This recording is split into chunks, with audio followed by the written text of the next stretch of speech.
Hello everyone, my name is Zeph and welcome to the Star Network podcast. Today we have with us a special guest, Nela Ekpenyong, who's a conservationist, philanthropic advisor and angel investor.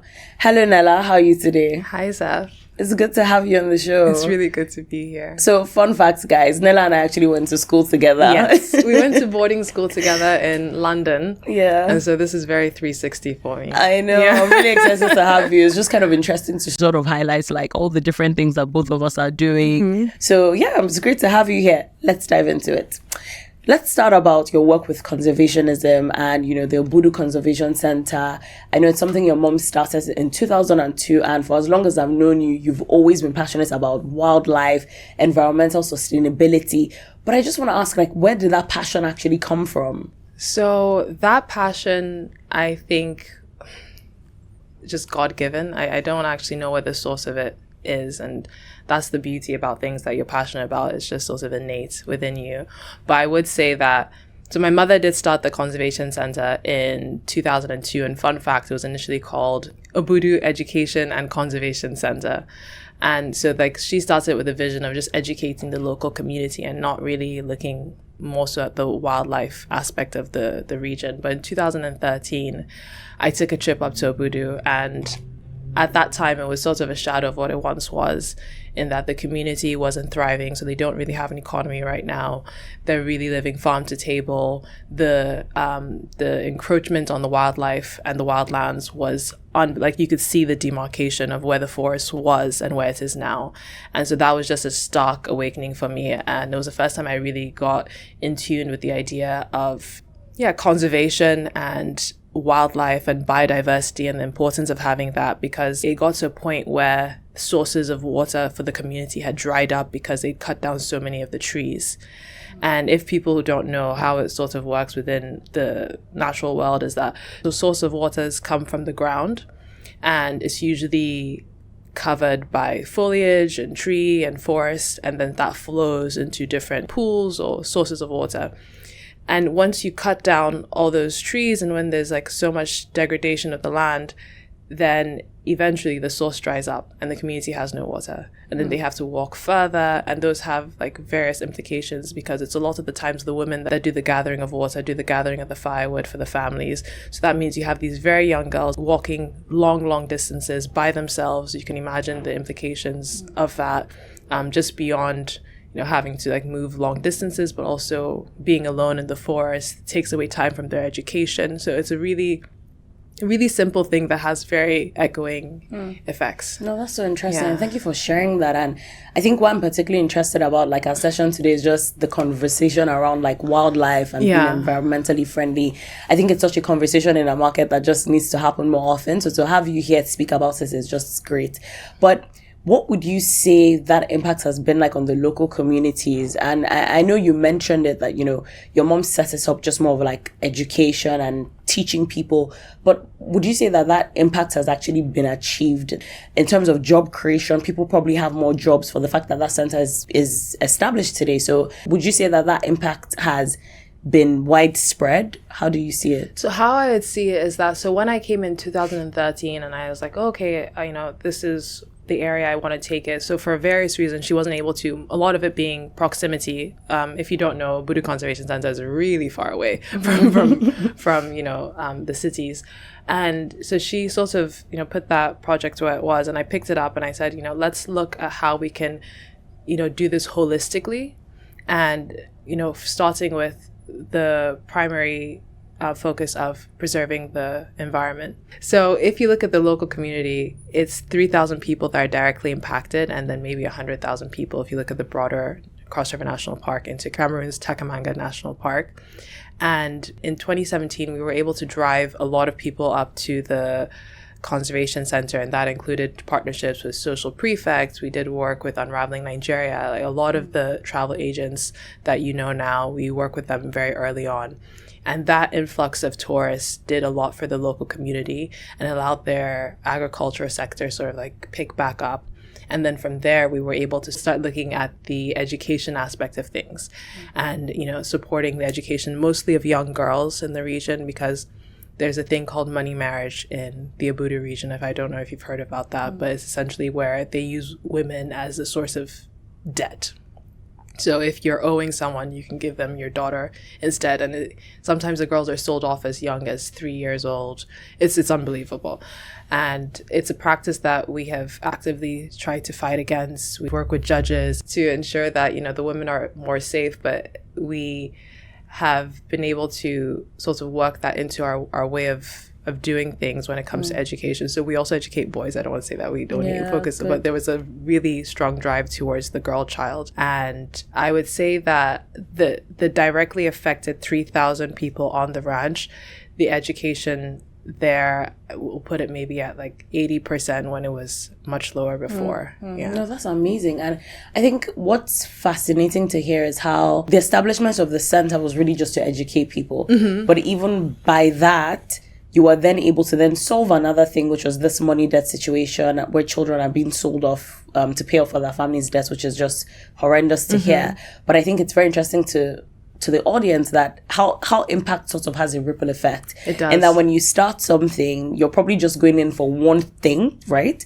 But then there's a ripple effect. And like you said, this can even become something outside of it where people start saying, look, I want to go into local communities, find out what their challenges are. How can I build a campaign around this? Or how can I educate them? I'm completely fascinated to hear this story. But I think another thing that people would probably be thinking of is, Obudu sounds great. I remember, I would see your pictures when you travel up there. I remember you telling us, you guys come and visit.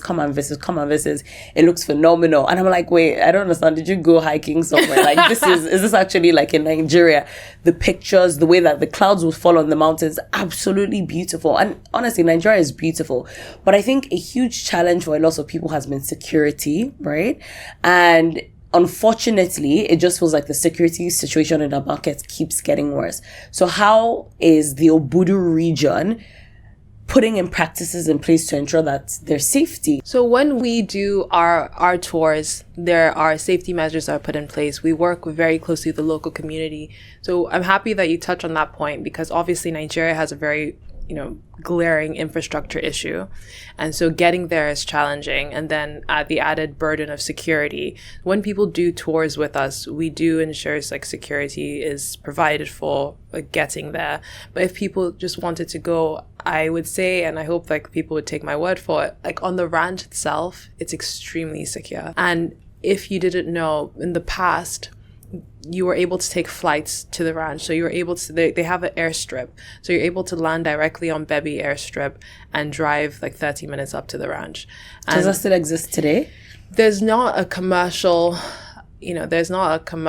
justification to have flights going there at the moment. So this airstrip is still there. It's actually one of the few airstrips in Nigeria that has an international landing system, which means that you don't have to land by sight. And to put in perspective, the Calabar airport doesn't have that international landing system. So you actually can't land there unless you can see. Whereas in the ranch, we do have those international systems because it was set up for tourism, and it was set up for people to be able to come in at odd hours of the day and leave at odd hours of the night. So it's something that we're still looking at. It's tricky, but when you are on the ranch, I can't emphasize this enough. I've never felt more safe than in that community.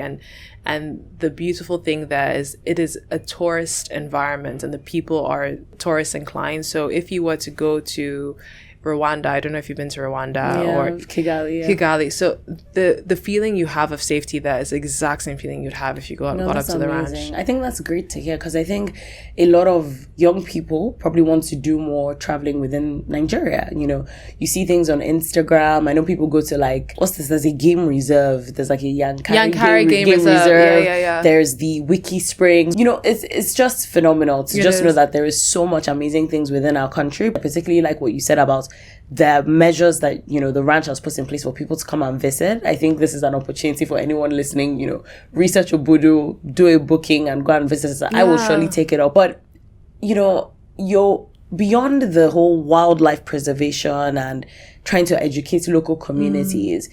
Obudu Resort is hospitality. How have you been able to ensure adequate training in terms of the staff there? What was the period during COVID like? What was that? What did it teach staff in terms of just maintaining standards and hospitality? So honestly, I will say that I'm very blessed in this regard. And it's again speaking to the testament of the people on the ranch. During COVID, or I was actually able to go up there during COVID, because it was probably like the one place where COVID didn't get to in Nigeria because it's so remote. But the staff there, again, because they're so like gentle natured, and this may change as if we're not able to revive the hospitality industry there, but they're still from the generation where that was their main source of income. They've been able to maintain that like level of professionalism. So when I started off in 2013, we trained our first set of staff, and then the first set of staff then like would do, quarterly trainings with people who'd come on board, all the way down to people who are supporting our reserve. So in 2017, we were able to acquire our first forest. So Obudu Conservation Center has like a forest patch called the Women's Woodlot Reserve, and we were able to save one of the sources of water for the local community, the Opazange community. And the training that we've done has gone all the way down to people who actually just do the gatekeeping of the forest. And it's just a periodic thing that happens every quarter. The professionalism of the people I've worked with, I don't want to take that much credit for it, because they've just been phenomenal. Yeah. They've been really phenomenal. So to your point, I think it's very fair when people have that, thought, like, is it even worth going? Like, once I travel my 9 hours, I pack my bags, and then you get there and people are sort of half, that lackluster about your stay.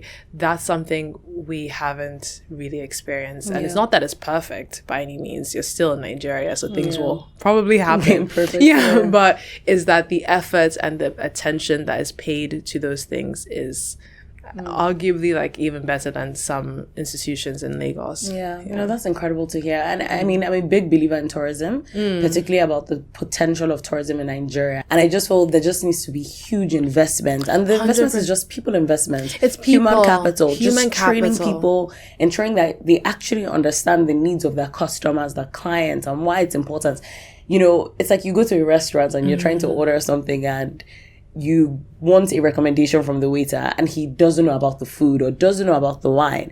And I just say, it's just these little fine details that we just need to touch on. But, it's good to hear that Obudu has still maintained the integrity of how it started initially. I think it's exciting. I can't wait to actually visit myself. I think it's been too long on my bucket list. And I don't think I've actually spoken about the wildlife that we have there yet, please do. Which is something that always excites me. So we have gorillas. So the Cross River gorilla, which is the most endangered species of gorilla, is actually found in our Cross country, in Cross River, Wow. And there are only about 100 of them left. We have the Precious Guion monkey. That's one of the species that my organization just did a species distribution report on. And we did that alongside WCS, one of the largest wildlife organizations in the world, and BirdLife. And we also have forest elephants. We have the Nigerian Cameroonian chimpanzee. We have everything you'd find, and I said this to your team earlier, but everything you'd find in Uganda, Virunga's National Park, you find it in Cross River. The idea that we pack our bags and we travel for 4 or 3 hours over to East Africa to see these animals when we have them in our backyard is like mind-boggling. I know it's nuanced and it's not as simple as I'm making it sound, but we have them.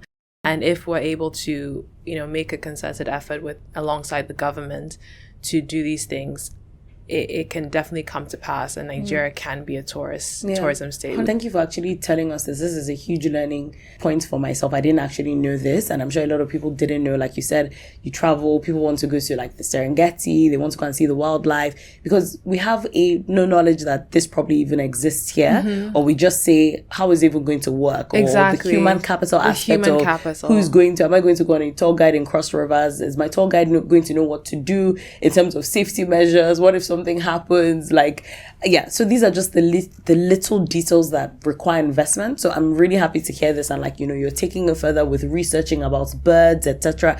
So Nela, definitely like keep it up. Like, I'm excited. I'm going to follow up on like the progress with this. Thank you. But let's move on to more about like philanthropy and like climate change. So were you at COP28 by any chance? I was, unfortunately, I was not part of the conference.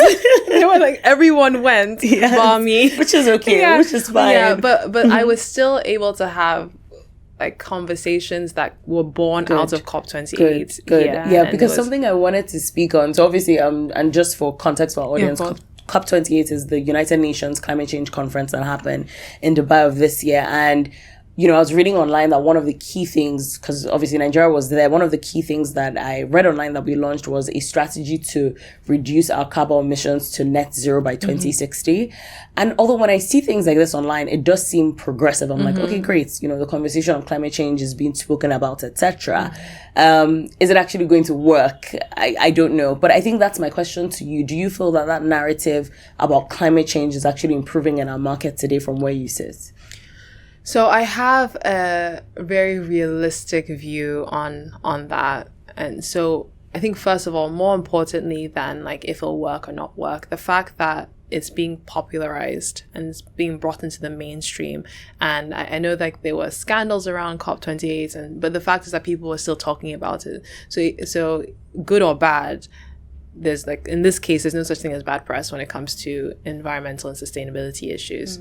So there's the angle where it's now just a trending topic, and so you have people who are just hopping on it for the sake of it. But that's still a good thing in my view, because people, it's getting the word out. The word out. People didn't know what COP28 was. Some people, like, for the first time, were probably researching climate change. Why does it matter?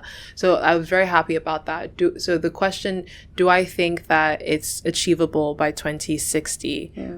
I think it is. I very much think it is. So if you look at the West, the issue, again, going back to your point on human capital and the willpower, that if we have the willpower, that's more so the question I would focus on. But if you look at what the West was able to do in quite a short period of time, obviously a different, geography and way of thinking, but most of the, fossil fueled vehicles are now EV. And that, the charging stations, where it was just sort of like a foreign concept. It was a foreign concept initially, and they were able to swap it out. So governments and, private sectors are able to act. It's having the proper incentives to do that. And unfortunately, the climate change solution is very community-based. And I think in Nigeria, we're still having this issue where people, institutions, organizations are operating as sovereign beings because they're trying to protect themselves, defend themselves. So people are still operating in silos. Whereas if we're able to operate as a collective, it would happen much faster. So do I think it's possible? 110%, yes. It's more so how do we create the structures in place to ensure that it does come to pass. Yeah, I like that. So essentially just more joint venture partnerships with the public sector and private sector, putting things together on the table to actually make it work. And I'm looking forward to it. I think there's now, as you said, some people who never knew about climate change before, but then they heard about COP20 and they're like, what does this mean? Exactly. So good or bad press, as long as the knowledge and information is actually being put out there, then it matters.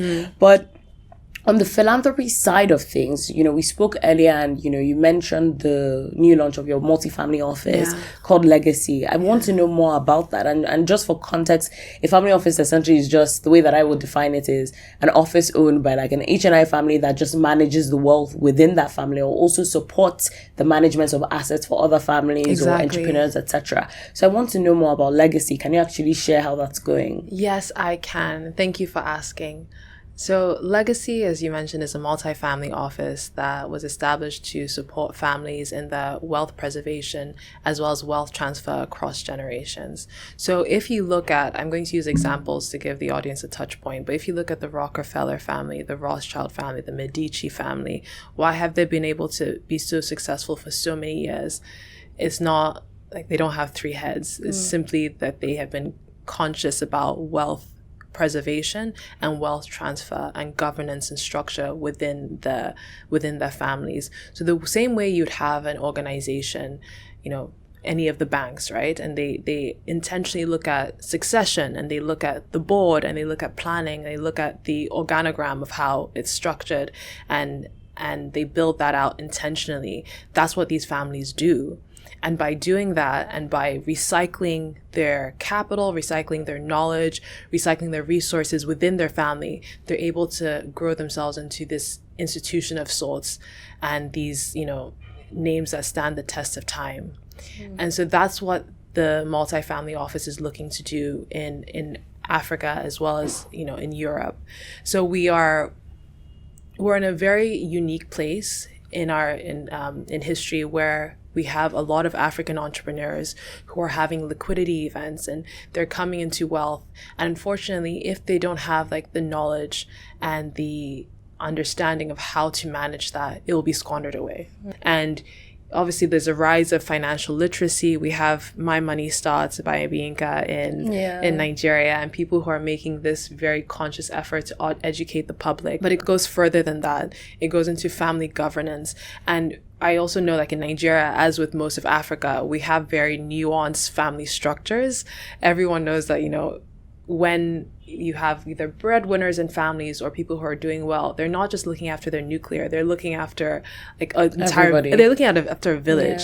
So you have to bear that in mind when looking at structure. And philanthropy in Africa is something that's not new. We're a very philanthropic society. Correct. But it's just not structured. So you find that around the Christmas season that we're in now, people are giving away like large amounts of wealth, and the amount of capital that's being passed through is huge, but it's just not incentivized like you have in the West. There aren't like the same tax write-offs that you'd have in the United States, for example. They've been able to structure their philanthropic giving in a very beautiful way that really incentivizes the population.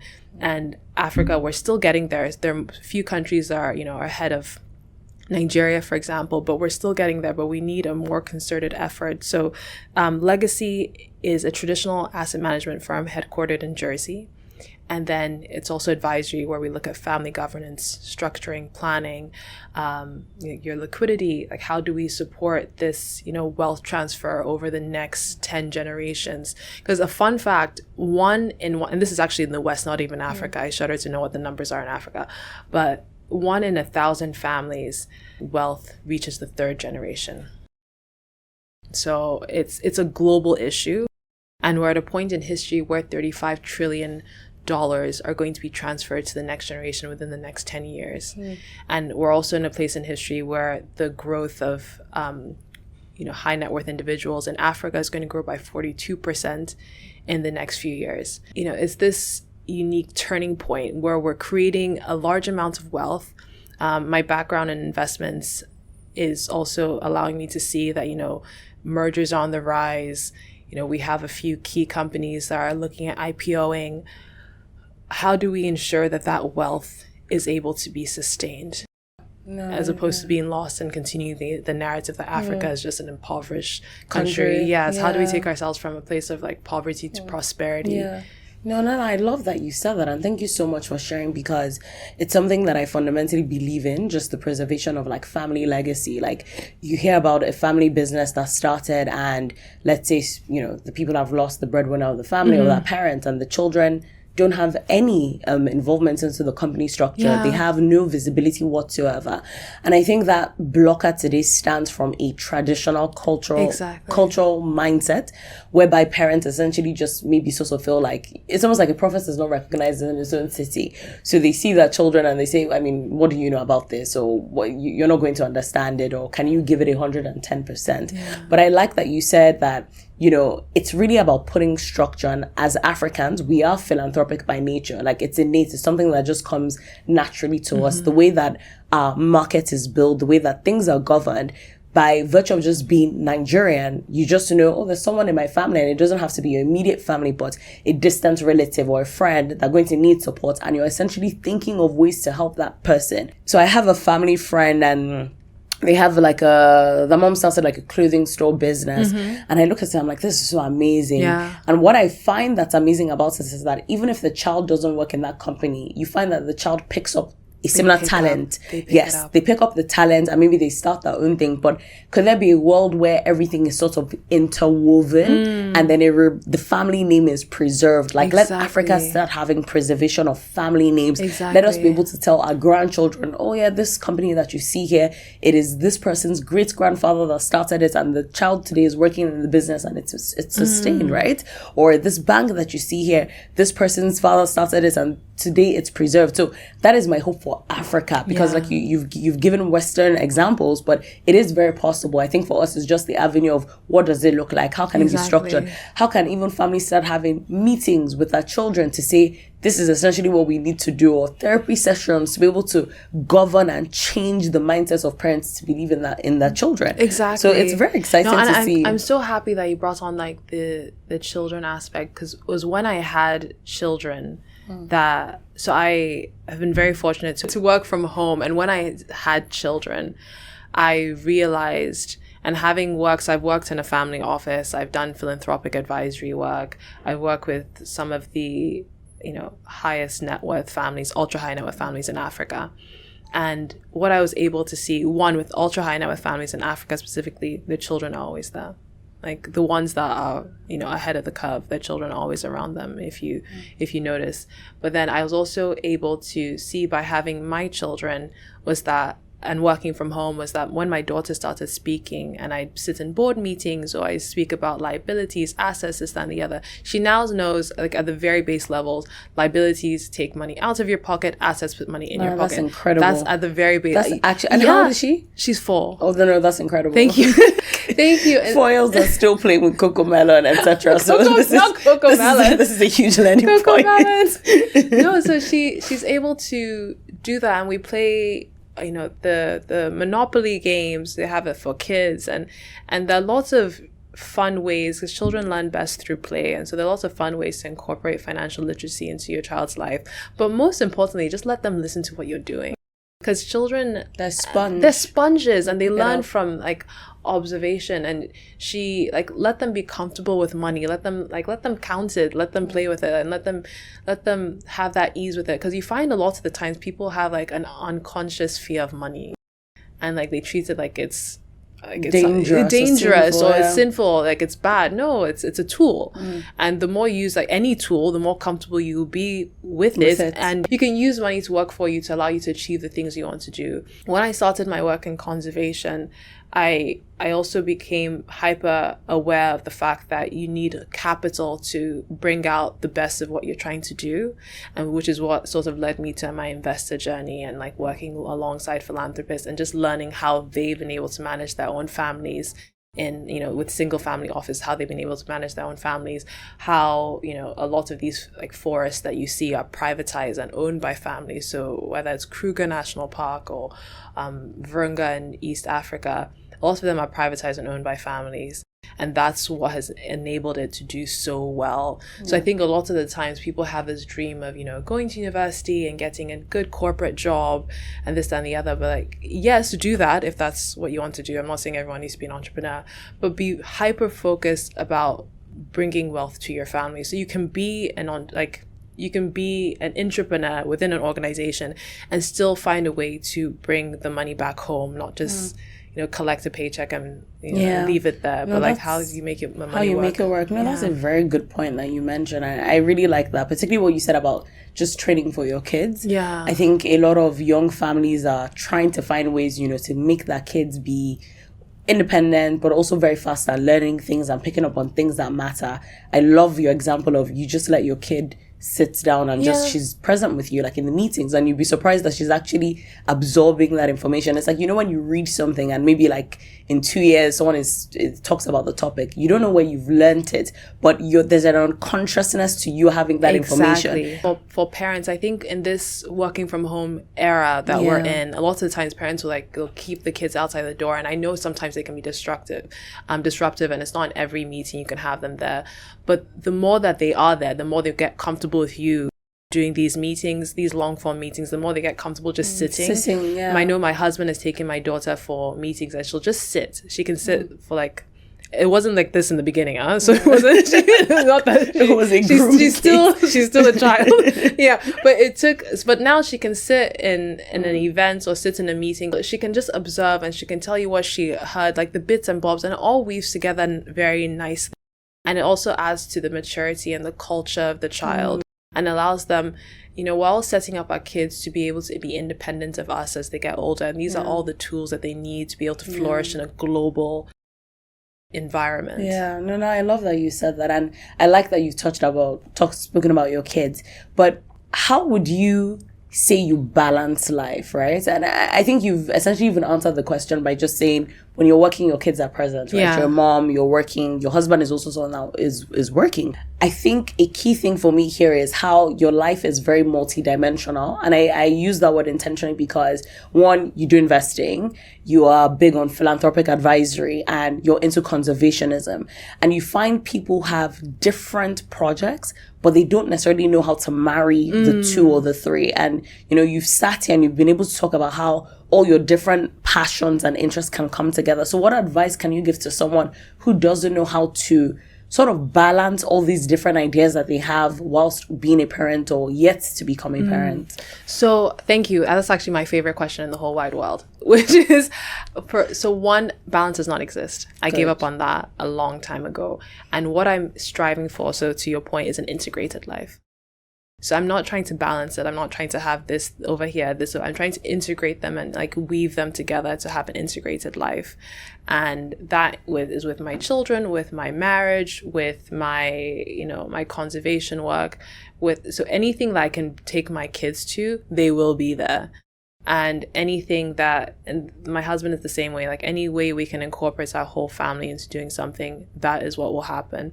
Obviously, it's not a hard and fast rule, but that's the idea. Like the more you can integrate your life, and going back to like the beauty of a family office, the more you can integrate your life, the more balanced it seems. And the more balanced it feels, more importantly. Because if you don't have an integrated life, you find that you're juggling all these balls in the air, but like, why don't you just have like everything one ball? Yeah, you're just like holding and carrying along. And that is definitely sounds like something that comes from a place of privilege. I'm not lost on that. But if you do it intentionally, you can get there. And then going back to your point on like marrying things. So one of my favorite things of what my new venture now with the multifamily office, I said it's a traditional asset management firm. We're doing advisory work. And then finally we do like, yes, of course, private investments and tech-enabled investments, but we also are doing social impact investing. So going to my conservation work and understanding that you need capital within that sphere, and understanding, how do we do the sustainability thing? You asked a question earlier about, is 2060 possible? One of the things that we're setting up is a biomimicry accelerator. What is that? So a biomimicry accelerator is, and I won't reveal the name until we've launched, but a biomimicry accelerator essentially is looking at how you can create nature-based systems to come out of Africa and export to the rest of the world, as opposed to trying to fill the gap. So we said the example earlier where the West has been able to transfer from using fossil fuel vehicles to electric vehicles and do that swap. And in Copenhagen and other, Scandinavian or progressive Western countries, they've done a really good job of doing that transfer from the fossil fuel to more, renewable energies and sustainable ways of powering things. But in Africa, unfortunately, one, we don't have the capital to do that at mass. And then two, we also may not have the willpower just yet, because we're still learning, we're still developing. But we're in a very unique place in our history where we can incorporate those system solutions into our technologies. So something as simple. So biomimicry, even though it sounds very, nature-based, it's not. It's how do we use nature-based solutions into modern-day technologies? And the more you marry that back to the integrated life, the more you marry that, the more you'll see symmetry and, harmony within the human and natural world, so to speak. Because right now, it's the first time in history where anthromass is more than biomass in like any point in history. And so it's showing us that we need to really integrate ourselves. And so if you look at, for example, a drone or an airplane, that is a biomimicry innovation. It's done by humans, but it's been inspired by the natural world.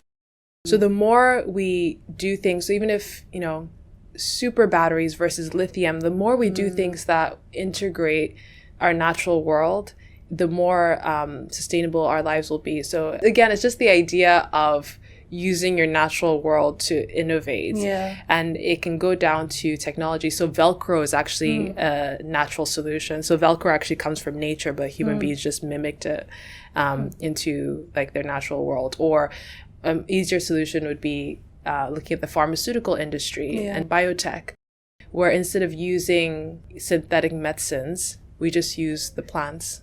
This is actually like a very enjoyable podcast session for me, because as you're speaking, I'm learning, and I think our audience is going to learn from it. I think the space that you're into is one that not many people are having conversations on. And so to have you sit here and sort of like educate us and talk to us, I think a lot of people can learn from this, and it creates an opportunity for someone who wants to go into the space and doesn't know where to begin. So now you guys, you have Nela, and you can always reach out to her. You can. Just before we round up, what is your favorite quote and why? If you don't have a favorite quote, it could just be something someone has said to you that strongly resonates with you. So right now, my favorite quote, and it changes depending on the season. So one is, rejection is God's protection. Because a lot of the times in my life where things wouldn't go as I envisioned it, even though I'm soft-natured, I'm extremely ambitious, and I'm very hardworking. And so when I might put my all, or what I believe is my all, into something, and it doesn't go exactly as I'd hoped, you can get down on yourself for that. But really and truly, when I look back, hindsight is 20/20, as they say. It's always worked out for my good. So now I just have a viewpoint where, one, it is well, and then two, everything is working together for your good. Yes. And the second would be, it's a quote from Epictetus, and it is, in order to be good at something, you have to be content with being clueless or stupid. Which means that if you're starting something new, you have to be comfortable not knowing and approach all things in life. And this is something I started embodying about 5 years ago. I approach all things in life with a sense of curiosity. No, I love that. And I think that can also be very difficult for ambitious people, like trying to learn something new. It can be it's like a teething process initially. Yes. But once you get it, it just sticks. It sticks. And it's been so amazing having you. Like I said, your space is such an interesting sphere. I just think, Nigeria, our market is trying to improve this narrative of going green.